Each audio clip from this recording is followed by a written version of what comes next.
көрдүңүздөрбү? Мына ким ушул салаватты окуса дейт, кыяматта менин шапаатым ага важип болот деп атат. Мындайча айтканда милдеттүү түрдө болот. Көрдүңүздөрбү? А эгер болду, эгер ким пайгамбарыбыздын шафаатына ээ болсо, болду, ал уже тозоктон кутулду деген сөз. Жана айтып өттүм го, ага уже бир да тозоктун оту тие албайт, аны уже тозок жута албайт. Салават айткан адам үчүн, салават айтып жүргөн адам үчүн кыл көпүрөдөн өтүп баратканда дагы нур болуп турат, нур болуп өтө алат. Салават айткан адам үчүн Аллах Тааламдын аршынын көлөкөсү берилет, жана пайгамбарыбыздын шафаатына ээ болсо, сөзсүз түрдө пайгамбарыбыздын Каусар көлүнөн ичет. А Каусар көлүнөн ичкен адам ал сөзсүз түрдө бейишке кирет деп атабыз, Ошол себептен азыркы салават, бир эле салават берем сиздерге. Ушуну жаттаңыздар. Аллахумма анзилхул мақаадакал муқарраба индека яумал қиямат. Дагы бир жолу кайталайм. Аллахумма анзилхул мақаадакал муқарраба индека яумал қиямат. Бул салаватты күндө 100 жолудан айтсак, иншаллах пайгамбарыбыздын шапааты биз үчүн важип болот экен, милдеттүү түрдө, иншаллах. Ушул жанатан бери ушул салаватты дайыма кандай жумуш баштабайын, кандай сабак башталбасын, кандай иш башталбасын, эмне сиздер да кандай сабак илим алганга жазыласыздарбы, же илим бергенге, же бир жумуш, жакшы бир жумуш баштайын деп атасыңар, сөзсүз түрдө ушул салаватты айтыңыздар.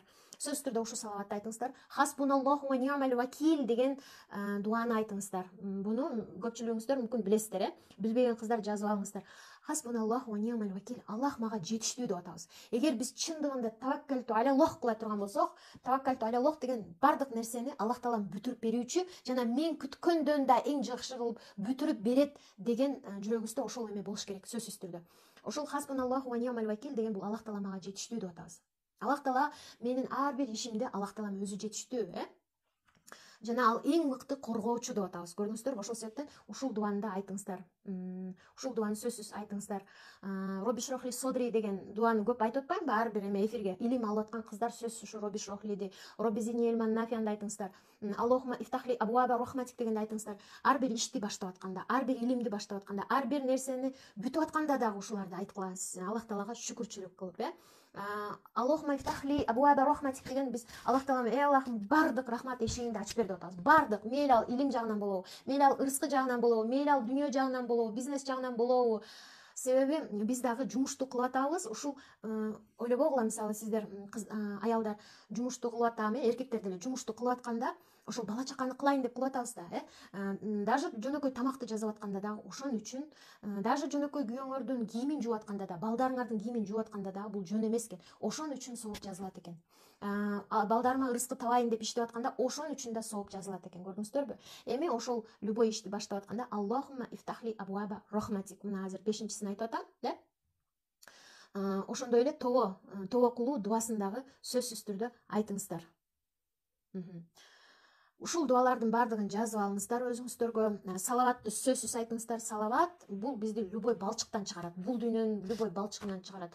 Любой бир нерсени баштап атканда, карасаңыздар, биз пайгамбарыбызга дуа салам жөнөтүп атабыз, а ошону менен биз ахиретибизди да оңдоп атабыз, бул дүйнөбүздү да оңдоп атабыз. Көрдүңүздөрбү? Аллах Таалам кандай белек кылып берип койгон, пайгамбарыбызга да бизге дагы кандай сонун белек кылып койгон. А негизи пайгамбарыбыз Аллах Тааланын хабибиси, сүйүктүүсү. Караңыздар, ар бир пайгамбарды Аллах Таалам өзгөчө мындай өзүнүн өзгөчө ордун берген. Курандачы, мисалы, Ибрахим алейхисаламды халил болгон, досу болгон. Аллах Таалам ошол досу катары ошол почетту берген, Муса алейхисаламды калям деген, калямулло деген, Аллах Таала менен сүйлөшкөн, Ар бир пайгамбарга өзүнчө бир өзгөчө орунду берген. Адам алейхисалам жаралганда Адам алейхисаламга бүткүл периштелерди сажда кылгыла деген, баары сажда кылган. Мындайча айтканда, ар бирөөсүн өзүнүн улуу даражасын берген. Ал эми пайгамбарыбызга Аллах Таалам хабибулло деген.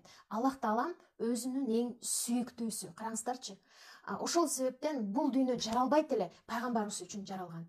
Эми пайгамбарыбызды биз өзүбүздүн акылыбыз менен канчалык улуу экенин түшүндүрүп бере албаймын, өзүмдүн акылым жетпейт, бирок сиздерге канчалык болсо да, кичине болсо да мындай бир нерсени мындай ушул билбеген мүмкүн кыздарыбыз бар, жаңы динге кирип аткан. Билем бул жерде жаңы динге кирип, жаңы намаз окуп, жаңы жолук салынып аткан эжекелерибиз, кыздарыбыз бар. Ошолорго кичине болсо да түшүнүк катары азыр сиздерге ушул салават пайгамбарыбыз жөнүндө айтып берип атам. Ушинтип Аллах таалам эң улуу экенин сиздер эң биринчиден Аллах таалам өзү улуу даражага пайгамбарыбызды койгон. Ошол себептен пайгамбарыбыз өзү эң биринчиден бейиштин эшигин ачат. Эң биринчи пайгамбарыбыз абалкылардын абалкысы, акыркылардын эң акыркысы. Мындайча айтканда пайгамбарыбыздын даражасын биз элестете албайт экенбиз. Ошол себептен иншаллах илим ала берели, кичинеден үйрөнө берели, сөзсүз түрдө пайгамбарыбыз жөнүндө окубаган кыздар окуңуздар.